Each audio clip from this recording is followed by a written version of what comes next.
Assalamualaikum warahmatullahi wabarakatuh. Pada kesempatan kali ini kami dari kelompok 1, yaitu Abimanyu Borneo Putra, Dici Rahmadi, dan juga Muhammad Rizky Nufriza dan Abi Ferenda Azikra akan membahas topik fundamental dalam ilmu komputer, yaitu pengenalan konsep dasar sistem komputer. Sistem komputer merupakan fondasi teknologis yang menopang seluruh ekosistem digital modern, mulai dari smartphone yang kita gunakan sehari-hari, komputer di kantor, hingga server raksasa yang menjalankan layanan internet global. Tanpa pemahaman menyeluruh mengenai konsep dasarnya, kita tidak dapat memanfaatkan teknologi secara optimal maupun mengembangkan solusi digital yang efisien. Tujuan utama pembahasan kita hari ini adalah memahami 3 pilar utama sistem komputer, 5 komponen fungsional yang bekerja dalam sistem terintegrasi, arsitektur von Neumann sebagai dasar desain komputer modern, cara komputer mempresentasikan data dalam bentuk binary, serta struktur hierarki memori yang memungkinkan keseimbangan antara kecepatan, kapasitas, dan biaya. Bagian 1. Definisi 3 pilar sistem komputer. Sistem komputer dapat didefinisikan sebagai kesatuan terintegrasi yang terdiri atas 3 pilar fundamental yang saling melengkapi dan tidak dapat dipisahkan. Pilar pertama adalah hardware atau perangkat keras, komponen fisik yang dapat kita lihat dan raba seperti CPU, RAM, keyboard, mouse, dan monitor. Hardware berfungsi sebagai platform eksekusi yang menyediakan sumber daya sementara,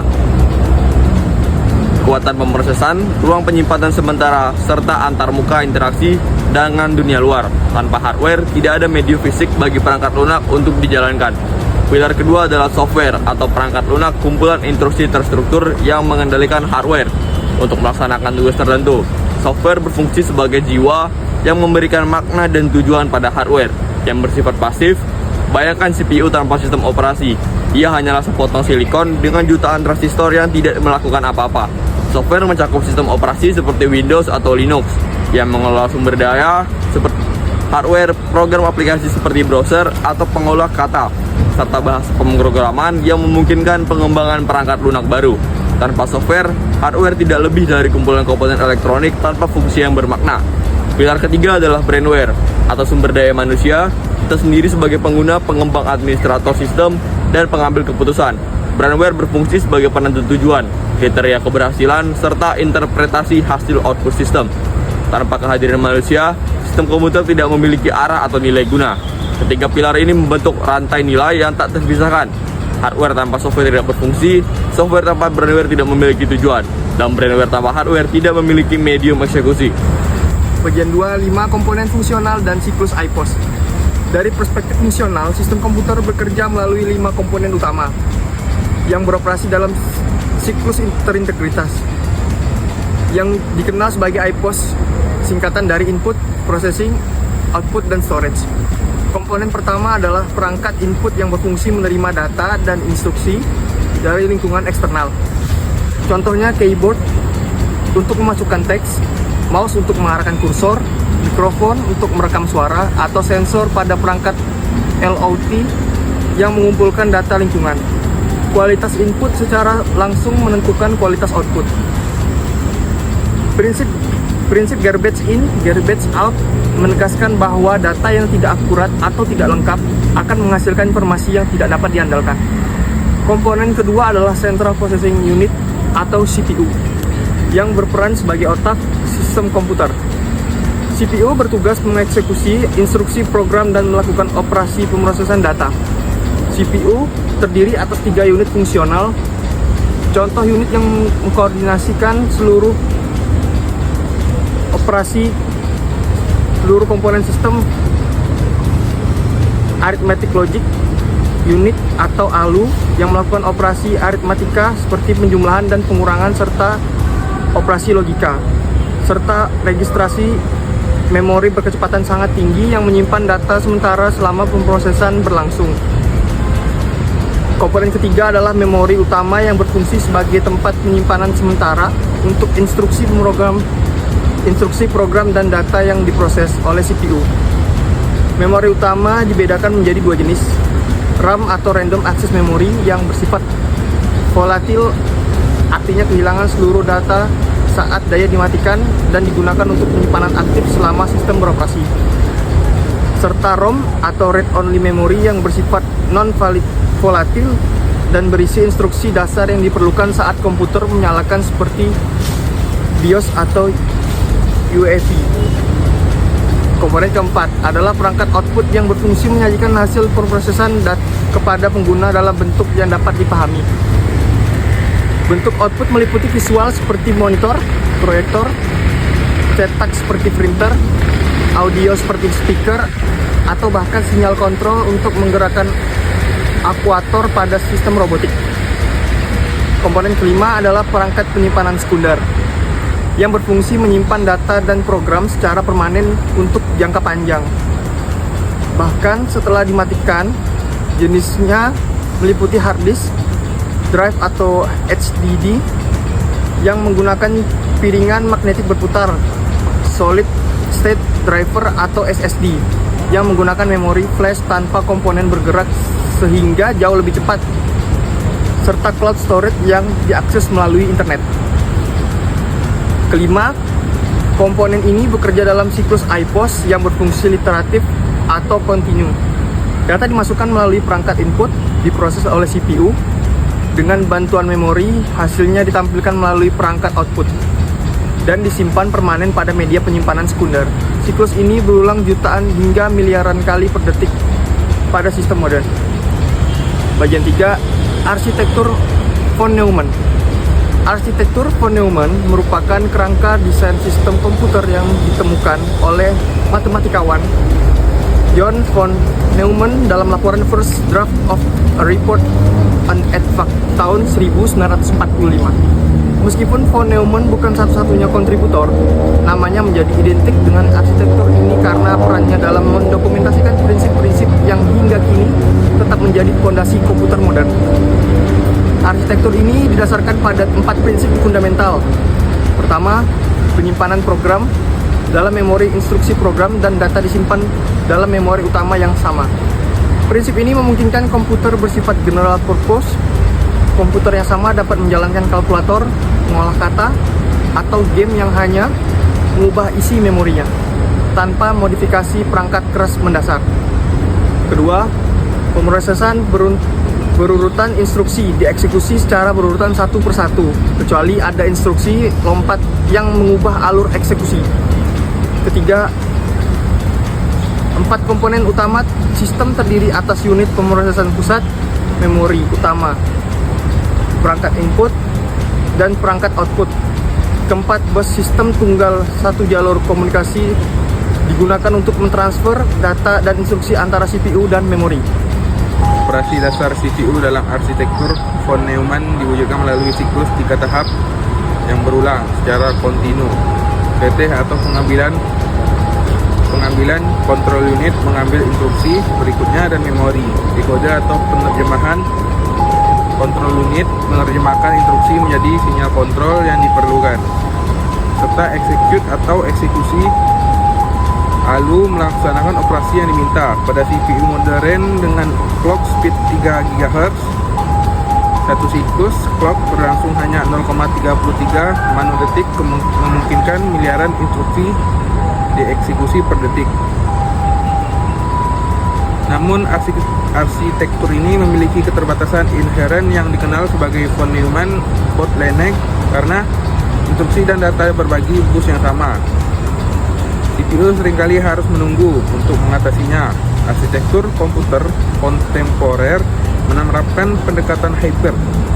Pada level sistem utama menggunakan arsitektur von Neumann, namun pada level change internal, CPU menerapkan prinsip arsitektur Harvard dengan memisahkan instruksi change dan data change untuk memungkinkan pengambilan instruksi dan data berlangsung secara simultan. Bagian 4, representasi data dan sistem bilangan. Komputer digital modern bekerja berdasarkan prinsip digital, mempresentasikan informasi dalam bentuk diskrit yang dapat dibedakan secara jelas. Unit terkecil representasi informasi adalah bit atau binari digit yang dapat memiliki salah satu dari dua nilai 0 atau 1 secara fisik. Nilai binar ini dipresentasikan melalui keadaan elektris. 0 untuk tegangan rendah sekitar 0 volt dan 1 untuk tegangan tinggi sekitar 3 hingga 5 volt. 8 bit membentuk 1 bit yang menjadi unit pengalaman memori dasar pada kebanyakan arsitektur komputer modern. 1 byte dapat mempresentasikan 256 kombinasi nilai berbeda cukup untuk mempresentasikan satu karakter teks dasar dalam standar encoding seperti ASCII. Meskipun manusia terbiasa dengan sistem desimal, komputer menggunakan sistem binar karena kesesuaiannya dengan karakteristik elektronik digital yang hanya memiliki 2 keadaan stabil, on dan off. Untuk memudahkan representasi oleh manusia, digunakan pula sistem bilangan lain, sistem oktal atau basis 8 menggunakan 8 simbol dari 0 hingga 7, di mana satu digit oktal mewakili tepat 3 bit. Sistem heksadesimal atau basis 16 menggunakan 16 simbol dan 0 hingga 9 serta A hingga F untuk nilai 10 hingga 15. Satu digit heksadesimal mewakili tepat 4 bit menjadikan notasi paling populer dalam pemrograman tingkat rendah dan debugging memori. Untuk mempresentasikan teks, komputer menggunakan standar encoding ASCII atau American Standard Code for Information Interchange dikembangkan pada 1960-an menggunakan 7 bit untuk mempresentasikan 128 karakter termasuk huruf Latin, angka, dan tanda baca. Unicode dikembangkan pada 1990-an untuk mengatasi keterbatasan ASCII dengan tujuan memberikan kode unik untuk setiap karakter digunakan dalam seluruh sistem tulisan dunia. UTF-8 menjadi standar dominan di web dengan penggunaan lebih dari 95% situs internet karena kompatibilitasnya dengan ASCII dan efisiennya dalam mempresentasikan karakter multibahasa. Bagian 5. Hierarki memori dan manajemen sumber daya. Dalam sistem komputer modern, menghadapi dilema fundamental memori berkecepatan tinggi seperti SRAM sangat mahal untuk diproduksi dalam kapasitas besar. Sementara memori berkapasitas besar seperti HDD memiliki kecepatan akses yang jauh lebih rendah. Solusi yang diadopsi secara universal adalah hierarki memori struktur bertingkat yang menggabungkan berbagai jenis memori dengan karakteristik berbeda untuk mencapai keseimbangan optimal antara kecepatan dan kapasitas biaya. Struktur hierarki memori tersusun dari yang tercepat hingga terlambat. Register CPU dengan kecepatan akses di bawah 1 nanodetik, cache level 1 dengan kecepatan sekitar 1 hingga 2 nanodetik, cache level 2 dan 3 dengan kecepatan 5 hingga 20 nanodetik, RAM atau DRAM dengan kecepatan 50 hingga 100 nanodetik, SSD berbasis NAND, flash dengan kecepatan 5 nanodetik dengan kecepatan 50 hingga 100 nanodetik, HDD berbasis piringan magnetik dengan kecepatan 5 hingga 10 milidetik, hingga cloud storage dengan kecepatan detik hingga menit namun kapasitas petabyte. Prinsip kerja hierarki ini berdasarkan pada locality of reference atau prinsip lokalitas, pengamatan bahwa program cenderung mengakses data yang berdekatan secara spesial atau temporal dalam waktu singkat. Terdapat 2 prinsip lokalitas, temporal locality di mana data yang diakses saat ini cenderung diakses kembali dalam waktu dekat, seperti variable loop yang digunakan berulang, seperti spatial locality di mana data yang berdekatan secara alamat dengan data yang baru diakses cenderung akan diakses berikutnya, seperti elemen array yang disimpan berurutan dalam memori. Cache memori memanfaatkan prinsip ini dengan menyimpan salinan data dari level memori yang lebih lambat. Ketika CPU meminta data, sistem terlebih dahulu memeriksa cache. Jika ditemukan atau cache hit, data dikembalikan dalam beberapa siklus clock. Jika tidak ditemukan atau cache miss, sistem mengambil data dari level memori yang lebih lambat.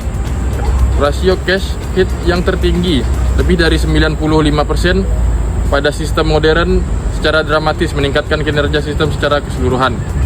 Sistem operasi berperan sebagai manajer sumber daya yang mengkoordinasikan alokasi komponen sistem komputer kepada berbagai program yang berjalan stimulan.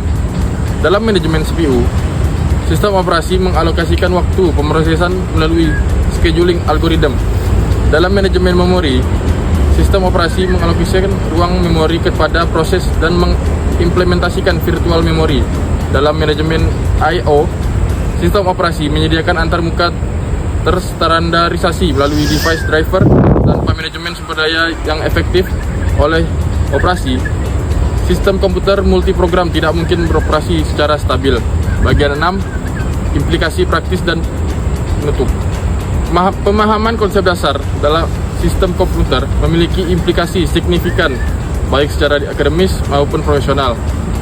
Secara akademis, konsep ini menjadi prasyarat bagi studi lanjutan dalam sistem operasi, jaringan komputer, kompilator, dan keamanan komputer.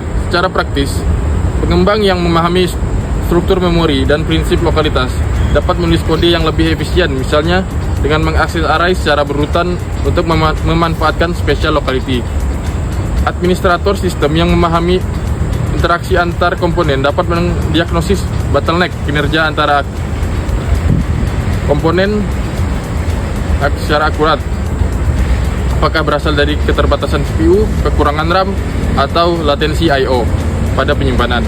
Pengambil keputusan teknologi dapat memilih infrastruktur yang tepat sesuai kebutuhan, misalnya kapan menggunakan SSD ataupun HDD berdasarkan pola akses data.